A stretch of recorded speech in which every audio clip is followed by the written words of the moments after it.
यहां दो बातें देखने में आई जो इन्होंने बोले कि बुद्ध जो थे वो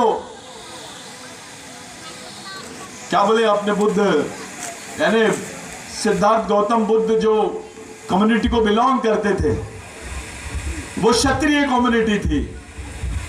एक ब्राह्मण को अपने आप को बौद्ध बोलने में कोई तकलीफ नहीं हुई, लेकिन जैसे उसको अंबेडकरवादी बोलने की बात आई तो उसका कलेजा हल गया। इसका मतलब साफ है कि इस देश में बाबा साहब के विचारों को अभी तक अपनाया नहीं गया। वो बोल तो रहे हैं बौद्ध, लेकिन अंबेडकरवाद से बड़ी घबराते हैं लोग। आदिवासियों में भी वही बात है कि आदिवासी भी अंबेडकरवाद से बहुत डरता है। ये एक डिप्लोमेटिक सोच अपने समाज में चल रही है कि मैं बौद्ध हूं। इन्होंने बताया आरएसएस का एक उपक्रम चल रहा है लोगों के बीच में कि आप अपने आप को बौद्ध बोलो। मैंने एक आरएसएस के बहुत बड़े व्यक्ति से सवाल किया कि आप ऐसा उपक्रम चला रहे हो कि अपने आप को बौद्ध बोलो, आप ऐसा उपक्रम क्यों नहीं चलाते कि अपने आप को अंबेडकरवादी बोलो? जिस विचारधारा ने, जिस तत्व ज्ञान ने आपके बदन पे कपड़े खड़े किए, जिस विचारधारा ने आपके पेट में रोटी लाई, जिस विचारधारा ने इस देश की प्रशासन, शासन और न्यायपालिका में आपको भागीदार बनाया, जिस विचारधारा ने आपको आदमी के जैसी पहचान दिलाई, उस विचारधारा का नाम है अंबेडकरवाद। मेरी नजर में बौद्धिज्म से भी बहुत बड़ी चीज है हमारे लिए, खास करके आदिवासियों के लिए। ये बहुत बड़ी चीज है जिसको अंबेडकरवाद बोलते हैं। ये मामूली चीज नहीं है, ये बहुत बड़ी चीज है।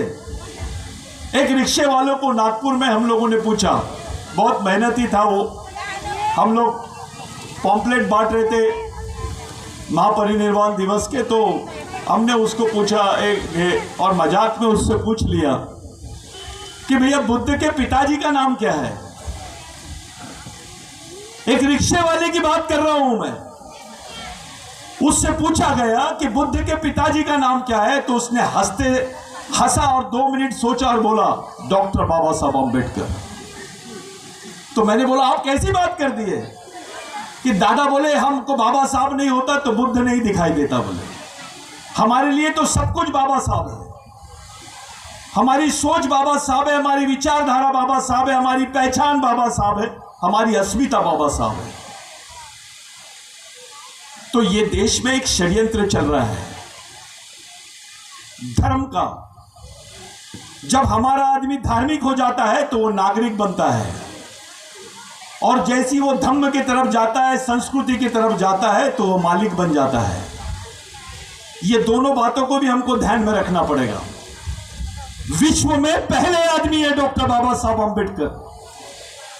नहीं तो विश्व के ऐसा कौन सा देश है जहां पर बौद्धिज्म में अमेंडमेंट हुआ, संशोधन किया गया? डॉक्टर बाबा साहब अम्बेडकर पहले आदमी है जिन्होंने बौद्ध धर्म में भी संशोधन किया, और केवल 22% ने अपने सामने रखी। ये जो संशोधन है ये सांस्कृतिक संशोधन है। एक धर्म को सांस्कृतिक संशोधित करके उसको संस्कृति के रूप में अपने सामने लाया। जो 22% ने थी वो केवल दलितों के लिए नहीं थी, वो केवल आदिवासियों के लिए नहीं थी, इस देश के प्रत्येक व्यक्ति के लिए थी। वो जाति विशेष के खिलाफ में नहीं थी, वो एक विचारधारा के खिलाफ में थी। बाबा साहब ने 22% ने लेकर सत्यशोधक समाज की पुनर्वृत्ति की। ये वही डॉक्टर बाबा साहब अम्बेडकर है जिन्होंने गोदावरी के आंदोलन में बोला था कि मैं जमीनी आंदोलन के लिए बिरसा मुंडा को अपने आंदोलन का गुरु मानता हूं। ये तेलंगाना बेल्ट का वो आंदोलन था जिसने जबरन जोत आंदोलन के रूप में बाद में अपने सामने आया, दादा साहब गायकवाड़ और बाकी लोगों के रूप में जो उन्होंने चलाया। ये वही आंदोलन था जिसने जोता उसकी जमीन। उस वक्त आरक्षण की बात नहीं चल रही थी, उस वक्त जो जल जमीन जंगल की बात चल रही थी। हमारे लिए, आपके लिए एक सवाल खड़ा हो गया है। अभी भारत में 60% मजदूर हैं जो गड्ढे खोदने का काम करते हैं। और 80% आदिवासी है जो गड्ढे खोदने का काम करते हैं। एक झाड़ू मारना, स्वीपर का काम करने को गवर्नमेंट नौकरी का हिस्सा बनाया गया, लेकिन जो मजदूरी करता है उसको सरकारी नौकरी का हिस्सा नहीं बनाया गया। इसलिए डॉक्टर बाबा साहब अंबेडकर ने इस देश में जो श्रमिक संगठन का कंसेप्ट सामने लाया था, वो कंसेप्ट को बाबा साहब अंबेडकर अप्लाई करना चाहते थे, यहां पर लागू करना चाहते थे। ये सवाल खड़ा हो गया आज कि गड्ढे खोदने की भी मशीन निकल गई है। अब गड्ढे खोदने का भी काम आदिवासियों को, दलितों को मिलेगा नहीं। वो खाएंगे क्या? वो जिएंगे कैसे? वो किस दिशा में जाएंगे? ये सोचने वाला वर्ग नहीं है हमारे बारे में इस देश में। देश का प्रधानमंत्री रहे, देश की न्यायिक व्यवस्था रहे, देश का प्रशासन रहे, दलित आदिवासियों को लेकर उनके मन में उतना दर्द नहीं है, दिखाई नहीं दे रहा है। जिस गढ़चिरौली में आप रह रहे हो, इसी गढ़चिरौली में एक तरफ प्रोग्रेसिव कहलाने वाले नक्सलवादी आंदोलन भी दिखाई देता है, एक तरफ डॉक्टर बाबा साहब अंबेडकर का अंबेडकरवादी आंदोलन भी दिखाई देता है। लेकिन ये दोनों आंदोलन दिखाई देने के बावजूद सच्चाई ये है कि यहां पर मनुवादियों की सत्ता है। यहां जो राज कर रहे हैं वो आरएसएस के लोग राज कर रहे हैं। जब आदिवासियों को वनवासी बोल के आरएसएस का आदमी समझाता है तो यहां का दलित तकलीफ में नहीं आता, उसको गुस्सा नहीं आता, यहां के ओबीसी को गुस्सा नहीं आता है। लेकिन यह भूलना नहीं चाहिए कि जिस दिन आदिवासी वनवासी हो जाएंगे, यहां का दलित, बहुजन और अल्पसंख्यक स्वर्गवासी हो जाएंगे। क्योंकि आपके पास आपके मूल की तरफ जाने के लिए, आपके सांस्कृतिक मूल की तरफ जाने का आखिरी प्रमाण है आदिवासी संस्कृति। हमने भूलना नहीं चाहिए, बुद्ध के गुरु का नाम भी अलार का नाम था। यह आदिवासी संस्कृति के साक्ष्य गण का व्यक्ति था। यह हमको याद रखना पड़ेगा। हमारा वंश एक है, हमारा डीएनए एक है, हमारी सोच और समाज भी एक होना चाहिए। डॉक्टर बाबा साहब अंबेडकर चाहते तो बौद्धिज्म को जैसा है वैसा अपना लिए रहते। वो 22 प्रतिज्ञा नाम की चीज नहीं लाते। बाबा साहब धर्म का सांस्कृतिकरण करना चाहते थे, वो संस्कृति की तरफ समाज को ले जाना चाहते थे। अब तो बाबा साहब हमारे बीच में नहीं है। अभी कुछ दिनों में इंटरनेशनल लेवल पे बात होने वाली है, संयुक्त राष्ट्र संघ का संविधान बन जाएगा 2026 में। वहां पे दलितों की क्या पहचान रहेगी? वहां यहाँ के बहुजनों की क्या पहचान रहेगी? यहाँ के आदिवासियों की क्या पहचान रहेगी? ये समझना पड़ेगा। देश आजाद होके 70 साल हो गए, आदिवासी को मालूम ही नहीं कि उनका डॉक्टर बाबा साहब अंबेडकर से क्या नाता है। वो उस विचारधारा तक पहुंच ही नहीं पाए। समझने की बात तो बहुत दूर हो गई। आज जितना देश में आदिवासी बेल्ट है, वहां सब जगह नक्सलवाद दिखाई दे रहा है। कश्मीर से भी ज्यादा भयानक परिस्थिति है वहां पर। जिस गढ़चिरौली में आप रहते हो, उस गढ़चिरौली की परिस्थिति से तो आप बहुत अच्छी तरह वाकिफ हो। यहां का एक एक आदिवासी बच्चा जब पढ़ाई के लिए नागपुर में जाता है तो उसको पूछते हैं, अरे कहां से आया है तू? तो वो बोलता है मैं गढ़चिरौली से आया हूं। तो उसको किराए का घर नहीं देते, उसको घर नहीं मिलता, वो पढ़ाई नहीं कर सकता है, क्योंकि उसकी मन की उसकी छवि ऐसी बना दी गई है कि वो नक्सलवादी है। अरे नक्सलवादी आदिवासी हो सकता है, लेकिन आदिवासी नक्सलवादी नहीं हो सकता है। ये तो अपने समाज को ही एक प्रक्रिया में डाला जा रहा है। मुसलमान ने कुछ किया तो आतंकवादी, और आदिवासी या दलित ने कुछ किया तो नक्सलवादी। ये टैग लगाने की कोशिश की जा रही है। इसको समझने की जरूरत है। ये आपके बाल बच्चों की जिंदगी से जुड़ी हुई बात है। आप इस व्यवस्था को समझे बगैर यहां लड़ाई नहीं लड़ सकते। यहां लड़ाई लड़ने के लिए आपको चौतरफा सोच रखनी पड़ेगी। आपको समझना पड़ेगा कि आपका दोस्त कौन है और दुश्मन कौन है। अब ये गवर्नमेंट किसी पार्टी और किसी नेता से नहीं डरती है, सच्चाई है ये। इस देश में किसी अंबेडकरी पार्टी से और किसी अंबेडकरी नेता से ये गवर्नमेंट नहीं डरती है, लेकिन अंबेडकरी आंदोलन से और अंबेडकरी विचारों से डरती है। ये सच है। यानी इसका मतलब ये है, पार्टी और नेता बेईमान हो गए हैं, समाज बेईमान नहीं हुआ है। समाज का आम गरीब आदमी आज भी बाबा साहब पे उतना ही अटूट विश्वास करता है जितना वो पढ़ा लिखा आदमी नहीं करता है। थूल है तो थूल कर दिया। मेश्राम है तो मेश्राम कर दिया। तेंदुलकर का रिश्तेदार बनना चाहता है वो, उसके मन में एक ब्राह्मणवादी फीलिंग्स आ गई है। उसको ऐसा लगता है किसी बम्बन के साथ मैंने प्लेट में खाना खा लिया तो मेरी जात बदल गई है। अब जिन्होंने बाबा साहब की सोच के साथ में भेदभाव किया है वो तेरे साथ कैसे करेंगे? तेरे को कहां से छोड़ेंगे? तू कौन सी खेत की मूली है? तू यहां का राष्ट्रपति भी बन जाएगा तो तेरी औकात नौकर जैसी रहेंगी। ये देख रहे हो आप। डॉक्टर बाबा साहब अंबेडकर को हम लोगों ने भंडारा से इलेक्शन हरवा दिया था। वही डॉक्टर बाबा साहब अंबेडकर पहली बार पश्चिम बंगाल से जीते। जिन लोगों ने डॉक्टर बाबा साहब अंबेडकर का साथ दिया वो आदिवासी लोग थे, बिरसा मुंडा के अनुयायी लोग थे। जिस व्यक्ति ने डॉक्टर बाबा साहब अंबेडकर को आखिरी वोट दिया वो उसका नाम भी बिरसा। ये कारण ऐसा है कि वहां के आदिवासियों ने सुभाष चंद्र बोस के भाई जो कांग्रेस से लड़ रहे थे और बाबा साहब शेड्यूल कास्ट फेडरेशन से इलेक्शन लड़ रहे थे, आदिवासियों ने कांग्रेस से बगावत की और बाबा साहब पे विश्वास किया। क्योंकि बाबा साहब ने बोला था कि मैं बिरसा मुंडा को अपने जमीनी आंदोलन का गुरु मानता हूं। यह बात पे उनको विश्वास था कि बाबा साहब हमारे लिए लड़ाई लड़ेंगे और वही हुआ। डॉक्टर बाबा साहब अंबेडकर ने संविधान बनाने का उनको मौका मिला। वो संविधान बनाने पर हमारे हिस्से में आरक्षण आया, संरक्षण आया, एक जिंदगी आई। हम पहचानने लग गए। आदिवासियों के हिस्से में 5वीं अनुसूची आई, 6वीं अनुसूची आई। एक अलग पहचान के साथ हमको जीने का मौका मिला। लेकिन बाबा साहब के बाद में जिन लोगों के हाथ में यहां की व्यवस्था गई उन लोगों ने इस संविधान को तहस नहस करने की बात करने लग गए। आज भी आदिवासियों को 5वीं अनुसूची के अधिकार नहीं मिले। आज भी आदिवासियों की जगह दूसरे लोग रिजर्वेशन का फायदा उठा रहे हैं। आज भी दलितों की जमीन, आदिवासियों की जमीन औजारों और हथियारों की नोक पर छीनी जा रही है। मध्य प्रदेश, छत्तीसगढ़, उत्तर प्रदेश में जाइए, क्या हाल है अपने लोगों के देख लीजिए आप। ये समय वैसा नहीं रहा। अब हमको एक नए सिरे से शुरू करना पड़ेगा। एक नए सिरे से सोचना पड़ेगा कि कहां कमी रह गई है। बाबा साहब ने तो संपूर्ण क्रांति का आंदोलन दिया था, जो उलगुलान का आंदोलन था बिरसा मुंडा का। वही आंदोलन पूरी तरह से बाबा साहब ने हमारे सामने रखा और प्रैक्टिकल करके दिखाया। संवैधानिक भारत में हमको खड़ा किया बाबा साहब ने। लेकिन उसके पीछे हम लोगों की कहां गलती हुई कि हम चल नहीं पाए। इतनी बड़ी सोच रहने के बाद हम नहीं चल पाए। जिनके पास हेगड़ेवार की सोच थी वो देश को राज कर रहे हैं, लेकिन जिसके पास विश्व के सबसे विद्वान आदमी की सोच थी वो देश पे क्या आज अपनी जमीन पे भी राज करने लायक हम लोग नहीं रहे। ये सच्चाई है, इसको मानना पड़ेगा। मैं पूरे बिरसा मुंडा ब्रिगेड की तरफ से जो लोगों ने कार्यक्रम का आयोजन किया उनका बहुत बहुत धन्यवाद देना चाहता हूं।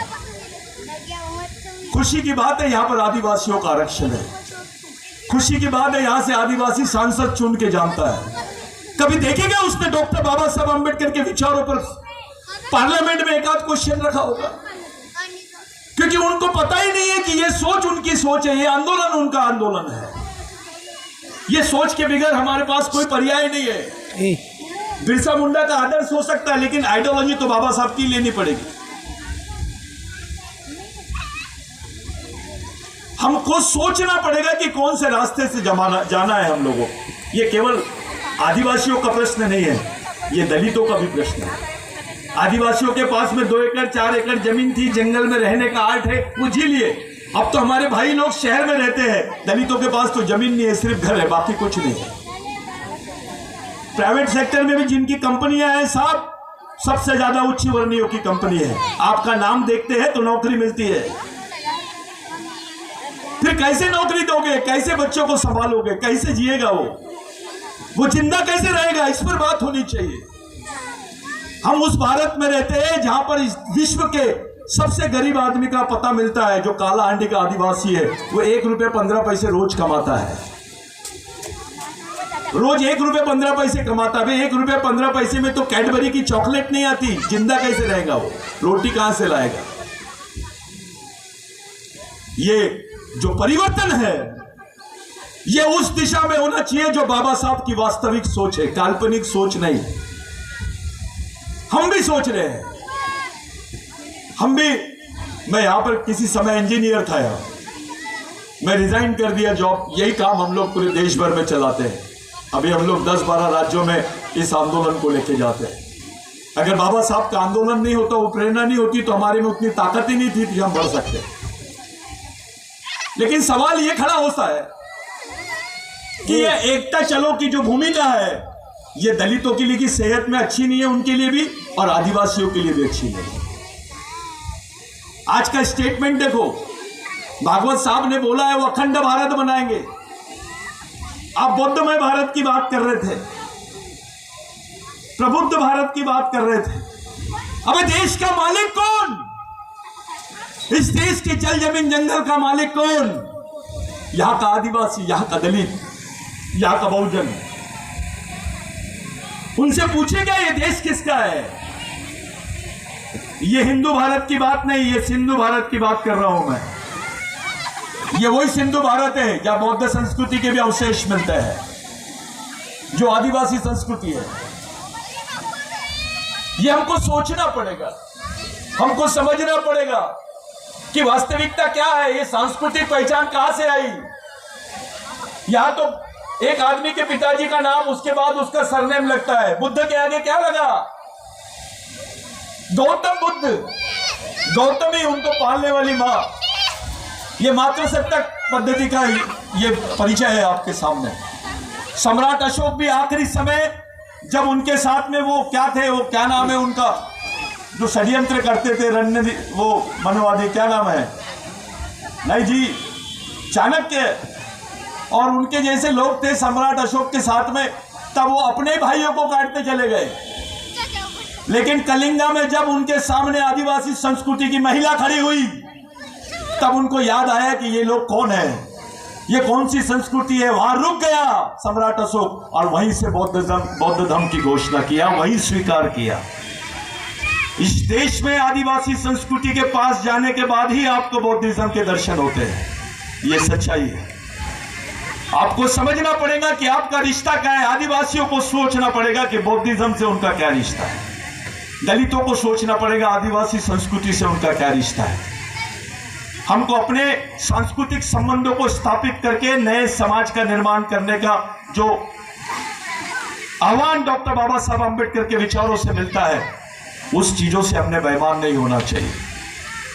सामाजिक समझदारी और सामाजिक ईमानदारी ही बहुत बड़ी चीज होती है। मैं बहुत सारे भाषण सुन रहा था, कुछ लोग बोल रहे थे हमें राज्य करती जमात बनना रहो।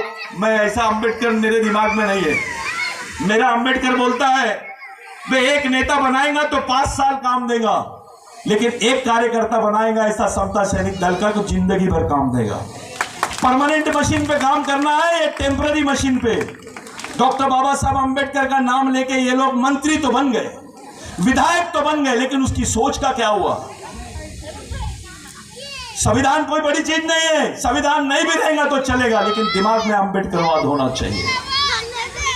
आपके पेट में रोटी नहीं रही तो चलेगा, लेकिन आपके दिमाग में बाबा साहब की सोच रहेगी तो जिंदा रह पाओगे इस देश में। नहीं तो कोई पर्याय नहीं है, कोई पर्याय नहीं है। संविधान रहने के बाद भी संविधान नहीं है, ऐसी स्थिति बना दी गई है। ऐसे वक्त संविधान के साथ साथ आपको पहली चीज सोचना पड़ेगा कि यह संविधान कौन सी विचारों की देन है, तो उस विचारों की तरफ चलो जिसको बोलते हैं मदर आइडियोलॉजी। ये संविधान की मदर आइडियोलॉजी यानी अम्बेडकरवाद है। ये मदर आइडियोलॉजी को लेके चलेंगे तब जाके समाज का कुछ होगा, नहीं तो ऐसे कई विधायक, कई मंत्री, संतरी, जंतरी आते रहेंगे आपके बीच में, कुछ नहीं होगा। आपके समाज को अगर कोई चीज बचा सकती है तो बाबा साहब की सोच, हमारे शहीदों की सोच, जिन्होंने समाज के लिए कुछ दिया है, जिन्होंने समाज से कुछ लिया है, ऐसे आदमी की तरफ मत जाइए। आप देने वाले की तरफ जाइए, लेने वाले की तरफ मत जाइए। ये तो उपभोक्ता है। जो निर्माण करने वाले लोग हैं, उनकी प्रेरणा लेके ही समाज में कुछ हो सकता है। मैं आपका ज्यादा समय ले लिया, माफ करना। मैं राठी पिटने और उनके तमाम साथी जिन्होंने मेरे को आमंत्रित किया, मैं उनका धन्यवाद देना चाहता हूं। आप जब ये भाषण कर रहे थे तो कोई सुन नहीं रहा था। ये बच्चे खेल रहे थे, वो इधर जा रहा, वो उधर जा रहा, एक एटमॉस्फेयर डिस्टर्ब हो गए थे। वो इतने जोश से वो नागपुर से आए। हमारे आदिवासियों में तो मिलते ही नहीं ऐसे। लेकिन हमने कभी फर्क नहीं समझा। मैं इनको जरूर ले जाऊंगा आदिवासी समाज में कि भैया चलो मेरे साथ। मैं बाला साहब को भी लेके घूमता था जंगल जंगल, बहुत जगह घूमा, मैं पूरा देश घुमाया उनको। लेकिन मेरी आपसे ऐसी रिक्वेस्ट है कि जब कभी ऐसी मीटिंग का आप लोग आयोजन करते हैं तो उसको डिस्टर्ब नहीं होने देना, बच्चों को नहीं आने देना। सब लोग बैठकर, ये वैचारिक बैठक है, इतने अच्छी बात कर रहे, वो इतनी अच्छी बातें रख रहे, उतना अच्छा सुनने वाला भी होना चाहिए। बताने वाला और सुनने वाला, तो सोचने और समझने की प्रक्रिया जन्म लेती है, वहां से चिंतन शुरू होता है। हम लोगों को बाबा साहब की जयंती का उत्सव मनाने के बजाय बाबा साहब के विचारों का जो इन्होंने खंडन किया है, उसको विभक्तिकरण कर रहे हैं, उसका जो डिसेंट्रलाइजेशन कर रहे हैं लोग, उससे हमको बचना होगा। उसको कैसे बचाएंगे अम्बेडकरवाद को, उस तरफ देखना है। अम्बेडकर की जयंती मनाने का प्रश्न हमारे सामने पहला नहीं है, बाबा साहब की सोच को बचाने का सवाल हमारे सामने पहला है। उस दिशा में काम करना है। सुभाष चंद्र बोस ने वो आजाद हिंदू सेना की स्थापना की थी, फौज की। उसी काल में डॉक्टर बाबा साहब अम्बेडकर ने समता सैनिक दल का निर्माण किया था। वो एक अलग सेना बनाने चाहते थे, बाबा साहब सामाजिक सेना की बात कर रहे थे, क्योंकि बाबा साहब आजादी की लड़ाई में भी अपनी समाज का बाजू छोड़े नहीं। अगर वो छोड़ देते तो हमारे हिस्से में संविधान भी नहीं आता, आजादी रहती लेकिन बिगैर संविधान की। फिर वो मनुवादी तरीका अपना लेते हैं लोग। इतना सब कुछ होने के बाद भी तो आज वही चल रहा है देश में। मैं आप लोगों के हाथ जोड़ के विनती करता हूं, आप लोग पढ़े लिखे समझदार है, बाबा साहब के सोच का आप लोगों पे प्रभाव है, आप आदिवासी समाज में भी जाकर इन सब चीजों को समझाएं। आपके रहते हुए बाकी लोग यहां पर कैसे सक्सेस होते हैं आदिवासियों के बीच में? अंबेडकरी जनता के रहते हुए, उसके भाई के रहते हुए दुश्मन उसका दोस्त कैसे बन जाता है? और अपने ही भाई अब तो दुश्मन की सेना के सेनापति बन गए भाई। इस क्षेत्र में सबका विकास होता है। मैं एक सवाल आपके बीच में डाल के जा रहा हूं, मैं उनका सम्मान भी करता हूं, उनका विरोध नहीं कर रहा, लेकिन मेरे सामने सवाल है कि जब बाबा हम थे ना, उधर से यहां गढ़चिरौली में आए थे, तब उनके पास में 3 एकड़ जमीन थी। उन्होंने काम शुरू किया, इस गढ़चिरौली भामरागढ़ की जमीन पर उनका विकास हुआ, उनके बच्चे खड़े हुए, उनको मेगासेस अवार्ड मिला, उनको बाकी सब अवार्ड मिले, देश के सबसे सम्मानित आदमी रहे वो, और उनका विकास हुआ। वैसे जितने उच्च वर्णीय लोग आए बाहर से, वो आदिवासी क्षेत्र में उनका सबका विकास हुआ। मेरे दिमाग में एक सवाल खड़ा हुआ, क्योंकि मैं आदिवासी हूं, कि इस क्षेत्र में उनका विकास हो सकता है, आदिवासी का क्यों नहीं हुआ? ये मैं सोच रहा हूं। बाबा आमटे का, प्रकाश आमटे का विकास हो सकता है और वहीं के आदिवासी का विकास नहीं हो सकता। ये सोच हमारे लिए होमवर्क है। व्यवस्था तो यही है, संविधान भी वही है, एरिया भी वही है। यहां के बहुसंख्यक लोगों का विकास नहीं हो सकता और एक व्यक्ति, एक अल्पसंख्यक व्यक्ति का विकास हो सकता है। यह सोच की बात है, ये समझने वाली बात है। आलापल्ली में, कसनसुर में, एटापल्ली में सावरकर की विचारधारा पहुंच सकती है, अंबेडकर की क्यों नहीं पहुंची? क्या कमी रह गई है? क्या प्रॉब्लम है? कहां फेल हो गए हम?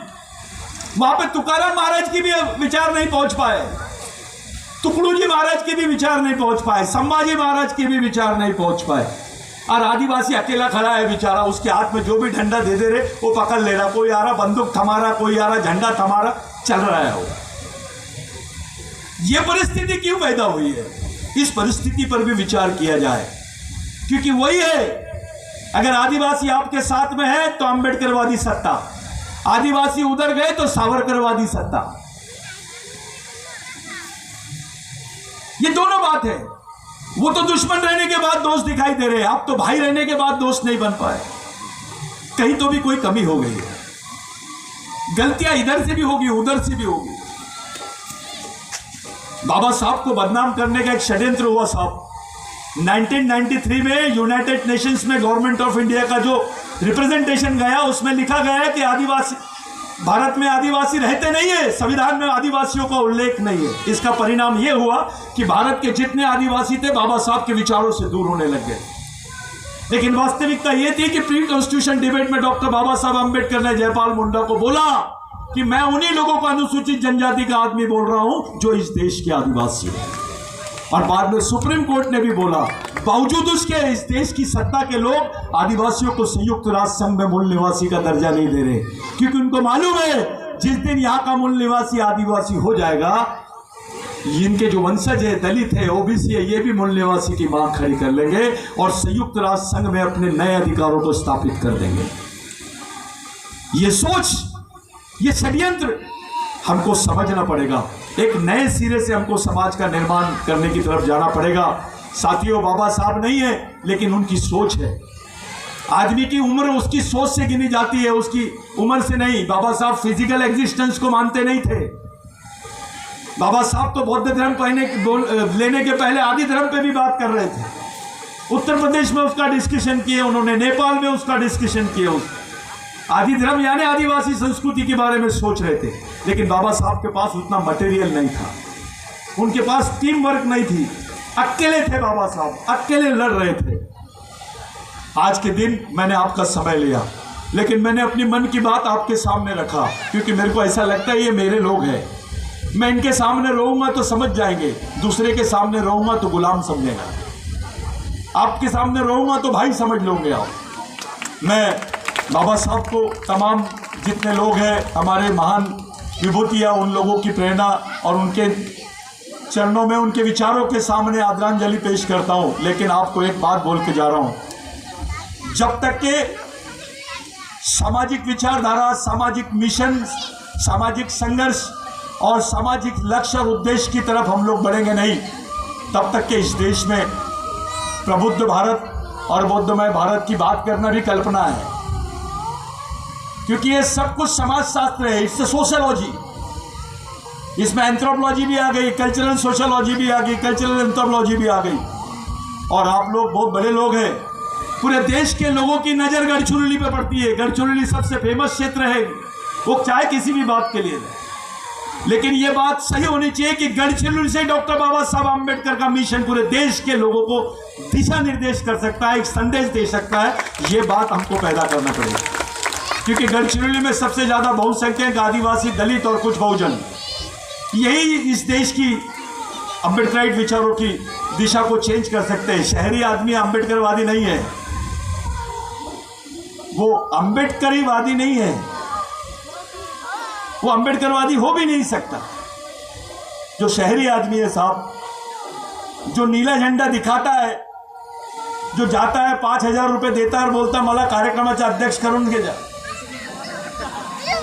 ऐसे भी लोग हैं दीक्षा भूमि में 500 के, 2,000, 5,000 के, यहाँ तक के 50,000 के भी चेक जाते हैं। लेकिन ऐसे लोग नहीं है अम्बेडकरवादी। अम्बेडकरवादी वो है जो बेचारे साल भर मेहनत करते हैं, एक हंडा लेते हैं, उसमें 2 रुपये 5 रुपये डालते रहते हैं, और जब दीक्षा भूमि का समय आता है तो वो हंडे को फोड़ते हैं और पूरे परिवार के साथ वहाँ पर बाबा साहब के जगह पर जाके बात करते हैं। वो अम्बेडकरवादी जो एक घर रहता है किसी जंगल में, वहाँ पर भी बाबा साहब का झंडा रहता है, उसकी फोटो रखती है।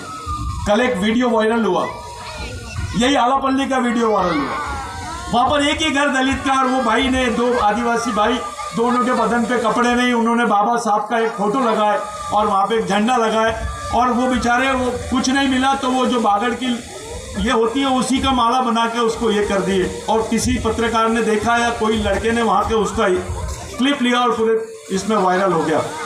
रियल अम्बेडकरवादी। कोई चीज़ की ज़रूरत नहीं है कि आप बहुत बड़ा जंक्शन लो, बहुत बड़ा ये करो, फंक्शन करो, पैसा रखो, पैसा खर्चा करो, बहुत अच्छी जयंती की है, डीजी लगाए, ये सब फालतू की ढोकतलेबाजी नहीं होना। अम्बेडकरवाद ये नहीं है, यहाँ से शुरू होता है अम्बेडकरवाद, यहाँ से शुरू होता है और यहाँ से खत्म होता है। सोच यहाँ रहती है और कितना चल सकते हो, कितना सफर कर सकते हो, यह है अम्बेडकरवाद की दिशा और दशा। इस तरफ देखना पड़ेगा। यहाँ कुछ नहीं है, मैं अध्यक्ष आओ, मैं सचिव आओ, मैं फलाना ये आओ, मैं राष्ट्रीय अध्यक्ष आओ, तो क्या करना त्याचा आचार डालेंगे क्या? तो अंतरराष्ट्रीय अध्यक्ष रहना उससे हमको क्या फर्क पड़ता है? अपने घर पे अपनी गाड़ी के ऊपर पार्टी लगाते हैं। वे पार्टी यहां अंदर में, बाबा साहब की जगह अंदर में है, तेरी गाड़ी पे नहीं है। तो ये बोगस आंबेडकरवादियों से भी हमको सख्त खतरा है। और इधर कम है, हमारे पास बहुत ज्यादा है। हमारे यहाँ सफेद कपड़े की बीमारी ज्यादा है, ये पार्टी वाली बीमारी ज़्यादा है, और बहुत सारी बीमारी है, मैं नहीं बताता। किसी दिन फुर्सत से बैठेंगे। आप लोगों ने मेरे को सुना, मैं अध्यक्ष हमारे दादा, मैं उनके एक समय मैं यहाँ था, उनके नेतृत्व में मैं आया, उनसे परिचय हुआ, मेरे को बहुत अच्छा लगा। पुराने लोग दिखे, कुछ लोग नए लोग दिखे। एक हमारा शिविर है, मैं वहाँ जाना चाह रहा हूँ। आप लोगों का बहुत बहुत धन्यवाद। आपने मेरे को सुना, कहीं कुछ गलत बोल दिया होगा तो अपना बच्चा अपना भाई समझ के माफ़ कर देना। लेकिन मैंने जो बोला हूँ वही बोला हूँ, जो मैं पढ़ा हूँ, जो मैं पढ़ता हूँ। जिस एंगल से हम काम कर रहे हैं, जिस दिशा में हम काम कर रहे हैं, हम पूरी ईमानदारी से बताते हैं कि हम बाबा साहब के विचारों को लेकर, महात्मा फुले के विचारों को लेकर, संभाजी महाराज के विचारों को लेकर और महामानव क्रांति सूर्य भगवान बिरसा मुंडा के विचारों को लेकर इस देश में काम कर रहे हैं। हमसे जितना बन रहा है उस दिशा में हम लोग काम कर रहे हैं। आप करो ना करो, लेकिन एक बात याद रखिए, एक दिन जरूर आएगा इस देश का आदिवासी आदमी अम्बेडकरीवादी आंदोलन का नेतृत्व करेगा। ये सोच रख के हम लोग काम कर रहे हैं। जय भीम, जय बिरसा।